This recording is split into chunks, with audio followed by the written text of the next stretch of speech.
To emulate. Lost a real good friend this last year.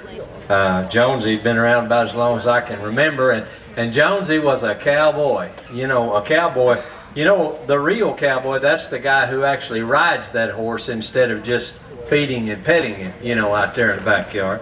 And Jonesy was cowboy, always had lots of horses, and he was the one that for years railed against people getting four-wheelers, three-wheelers at first, and then four-wheelers.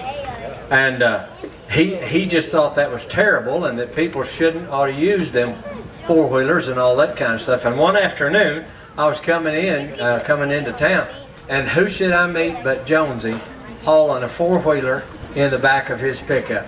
And I knew good and well he had 10 or 12 head of horses at home.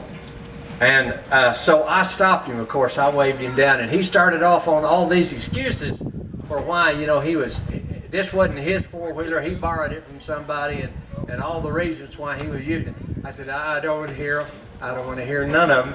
I got to thinking about it when I got back home and wrote this poem. It's called Changing Times. Now, me and Jones and Jerry Hawkins, we was sitting on the porch of Rocky. We was drinking the last coffee from the pot. We was ruminating over prices and the latest social crisis, and about the foolish things our wives had bought. When suddenly old Jones jumped up and he sloshed half the coffee from his cup right in the lap of Jerry Hawkins, who'd been dozing, which caused old Hawkins to fall on the floor. While on the porch laying there, he uttered some choice words that he had chosen.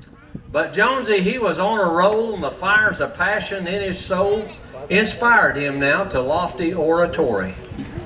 But the rest of us went back to snoring. We'd been sleeping good, and what was more, and we already knew the ending to this story.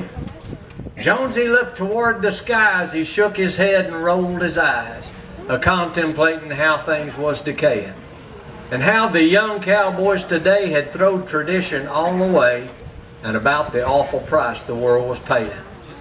And Jones said, "Boys, I'm slow to anger, but I lately think that there's a danger that the whole dang cowboy way could come unwound.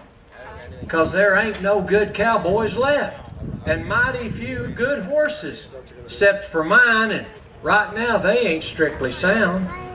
And nowadays a cowboy's mount, the tool on which he has to count, can't rightly be called paint or buck or rocky.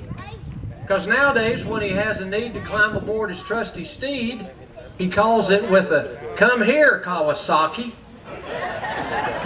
And it might eat gas instead of hay and guzzle oil along the way, and it might need to be retired instead of shod. And the sound of them rice burners whines just sets on edge these teeth of mine, and sets old John Wayne to spinning neath the sod.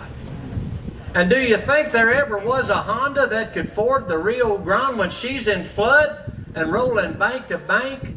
Well, about the time you'd really need her, you'd find that you forgot to feed her, and she wouldn't run with no gas in the tank. And if you'd been out all night dancing, or at your sweetheart's house romancing, could Polaris find his way home in the dark? Or would he leave you sitting stranded for transportation empty-handed, trying to set the danged ignition spark? And a Honda ain't true to you, and it ain't sorry that he threw you. And he won't eat no carrots from your hand. A machine ain't got no loyalty, boys, I tell you.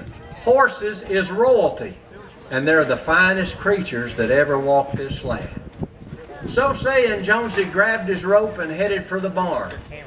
But them really ain't the final words to end this cowboy yarn. 'Cause Jonesy came back sometimes later and his shirt was soaked with sweat.